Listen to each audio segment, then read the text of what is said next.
child in the way they should go. Proverbs 22:6 says that it's so. Never give up, continue to pray.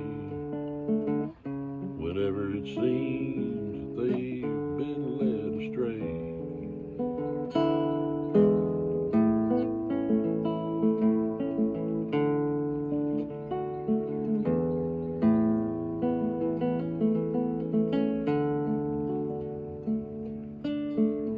Darkness surrounds the ones he loves best.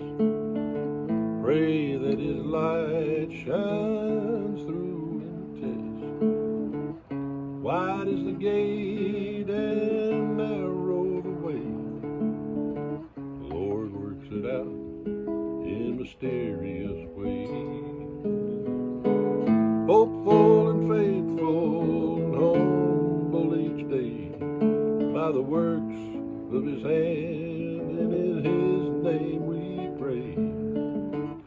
Darkness surrounds the ones he loves best.